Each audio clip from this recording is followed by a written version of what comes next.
বাংলাদেশ ক্রিকেটকে বিরাট লজ্জায় ডুবালো জিম্বাবুয়ে। সিলেটে চতুর্থ দিনে বাংলাদেশকে ৩ উইকেটে হারিয়ে ৭ বছর পর টাইগারদের বিপক্ষে টেস্টে জয় পেল জিম্বাবুয়ে। এর আগে বাংলাদেশের দ্বিতীয় ইনিংস ২৫৫ রানে বেঁধে ১৭৪ রানের টার্গেট পায় সফরকারী দল। প্রথম ইনিংসের মতো দ্বিতীয় ইনিংসেও মেহেদী মিরাজ ৫ উইকেট নিলেও পরাজয় নিয়েই মাঠ ছাড়তে হচ্ছে টাইগারদের। বৃষ্টির কারণে ১ ঘন্টা পর শুরু হয় চতুর্থ দিনের খেলা। ৪ উইকেটে ১৯৪ রান নিয়ে পুনরায় ব্যাটিংয়ে নেমে দিনের দ্বিতীয় বলে আগের দিনের ৬০ রানেই পেসার ব্লেসিং মুজরাবানির শিকার হন নাজমুল শান্ত। মেহেদী মিরাজও পারেননি বেশি দূর যেতে।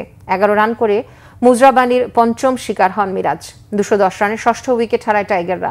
এরপর ৩ রান যোগ করেই তাইজুলও আউট হন। লাঞ্চের আগে জাকের ও হাসান মাহমুদের অষ্টম উইকেট জুটি ৩৫ রানে ভেঙে দেন ওয়েলিংটন মাসাকাডস।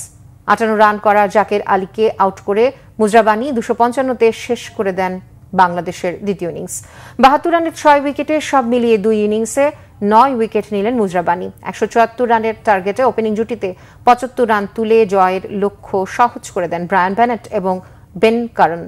৪৪ ও বেনেট ৫৪ রানে মিরাজের শিকার হলেও ম্যাচে জিম্বাবুয়ের নিয়ন্ত্রণ এনে দেন দুই ওপেনার।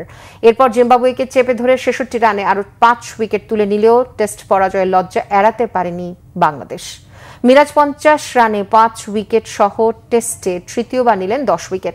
প্রথম ইনিংসে স্বাগতিকদের ১৯১ রানে আউট করে ২৭৩ রানে ৮২ রানের লিড নিয়েছিল জিম্বাবুয়ে।